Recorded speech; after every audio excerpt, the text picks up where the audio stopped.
बड़ा दावा, रूस अमेरिका में सीधी जंग कराना चाहते हैं ज़ेलेंस्की। देखिए, भाप गया अमेरिका। बहुत देर कर दी हुजूर समझते समझते, लेकिन ये तो आप ही का गेम है। आप ही के गेम में यूक्रेन आपको सामने लाना चाहता है। आप चाह रहे थे उसका कंधा इस्तेमाल हो, वो चाह रहा है आपका मुखौटा सामने लाया जाए। नए नए दांव खेल रहे हैं ज़ेलेंस्की।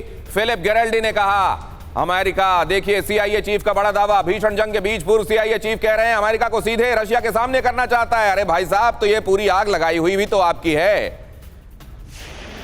ये जरा डिकोड करने की कोशिश करेंगे, इसको समझने की कोशिश करेंगे। ये जो एनलाइटनमेंट हुआ है, अचानक ये आत्मबोध हुआ है जो अमेरिका को, इसके रेमिफिकेशंस क्या होंगे वो हम समझेंगे। लेकिन अगली अहम खबर देखिए, पेट्रियट की खबर के फौरन बाद वेस्ट का दोहरा रवैया। पोलैंड की S-125 नेवा SC मिसाइल यूक्रेन में दिखी। S-125 नेवा SC सोवियत काल के missile upgraded version, short range की एयर डिफेंस मिसाइल है S-25 नेवा SC, और ये बहुत प्रिसाइज मानी जाती है। कहा ये PMEGP योजना के तहत 10 लाख लोन लेकर क्या अपना खुद का बिजनेस शुरू करना चाहते हो? इसे लेने के सीक्रेट्स को जानना चाहते हो? तो फ्रीडम ऐप को अभी डाउनलोड कीजिए। कहता है कि स्टेल्थ को भी ये भेज सकती है, पकड़ सकती है, मार सकती है। स्टेल्थ मतलब वो जो किसी भी तरीके से रेडार की और पकड़ने वाले यंत्रों की जद में नहीं आता, उसको भी ये खास मिसाइल पकड़ती है और मारती है। अब जरा देखिए, यूक्रेन ने एक्टिवेट की स्टेल्थ किलर। बहुत जल्दी से देखिए, लिमिट्स क्रॉस क्यों कहा जा रहा है। ये स्टेल्थ किलर अगर एक्टिवेट कर दी गई है और इसके निशान वहां मिल रहे हैं, रशिया इसको किस तरीके से लेगा? आशीष, आपके पास आने वाला हूं। S-25 नेवा SC जरूरत क्यों पड़ी रूसी हमलों को नाकाम करने के लिए? लंबी दूरी की मिसाइल नहीं मिलने की स्थिति में इसका इस्तेमाल होगा और छोटे हमलों में ज्यादा कारगर, लेकिन इसका प्रिसीजन ऐसा माना जाता है कि वो स्टेल्थ जो असल में छुपा देता है मिसाइल को या इस तरीके के किसी के फाइटर एयरक्राफ्ट को, उसके स्टेल्थ पावर को खत्म करके उसको सामने लाकर पकड़कर मार देने में सक्षम होती है ये S-125 नेवा SC। ये खास तौर से Polish air defence system Poland ने यूक्रेन को दिए हैं S-25 नेवा SC।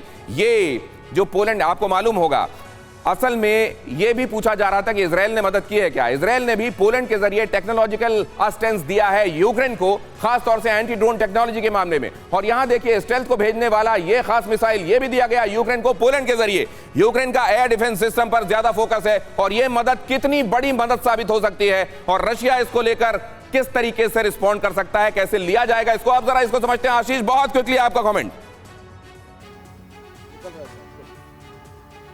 जी, नो डाउट दिनेश जी, ये सपोर्ट चाहे वो इजराइल के पॉइंट ऑफ व्यू हो या फिर बाकी देशों के पॉइंट ऑफ व्यू, वेस्ट में से स्पेसिफिकली, और मैं आंसर दूं उसके कैमरन कपिल आपको पैन करके दिखाते भी रहेंगे कि किस तरह से यहाँ पे आपको कॉम्बिनेशन दिखते भी रहेगा लोगों का भी और सोल्जर्स का भी। आपको रास्ते पे सोल्जर्स भी दिख जाएंगे, यहाँ पर लोग इवनिंग वॉक लेते हुए भी दिख जाएंगे, अपने बच्चों को घुमाते हुए भी दिख जाएंगे। लेकिन आंसरिंग योर क्वेश्चन, देखिए, offence is the best form of defence, ये यूक्रेन के लिए काम करेगा। लेकिन वेस्ट को इसी बात का डर भी है, क्योंकि जब ऑफेंस के मोड में हैं ज़ेलेंस्की, ऐसे में एक्सीडेंटल एस्केलेशन जो पोलैंड में हुआ, जहां पर मैं गया था, मिसाइल गिरी थी, उसके बाद में उन पर बहुत ज्यादा कंपल्शन भी हो जाता है कि किसी तरह से रिएक्ट करना पड़ेगा।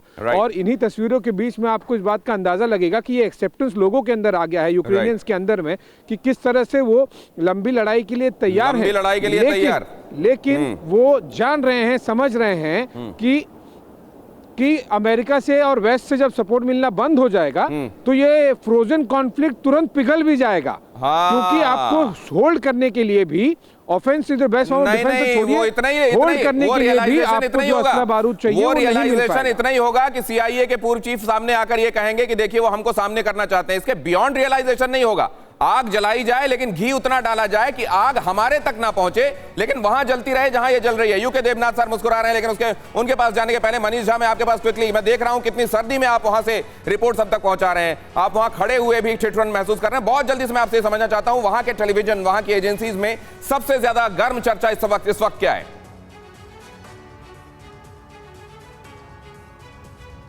देखिए, यहां पर सबसे अधिक चर्चा अभी हो रही है कि अमेरिका ने अपने $20 बिलियन की जो मदद है उसका ऑडिट कराने से मना कर दिया है।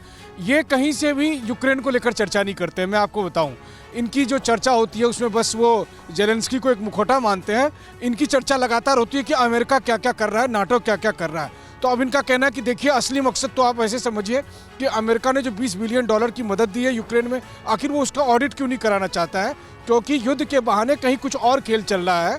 मजाक में ये लोग ये भी कहते हैं कि अब तो अगले प्रेसिडेंशियल इलेक्शन के लिए भी काफी ब्लैक मनी जमा हो गया होगा। खैर ये रूसी वर्जन है। नहीं तो दूसरी इसमें बात ये जो इनकी बताइए चर्चा का सबसे अहम मनीष, आपको मैं कि यहाँ रोकूंगा, यूरोप इसको आज तो और विस्तार देने की अभी वक्त इजाजत नहीं दे रहा, लेकिन आपने जो बात कही इसमें दम है। देखिए वो ब्लैक मनी भी वहां जमा हुई होगी अगले प्रेसिडेंशियल इलेक्शन के लिए।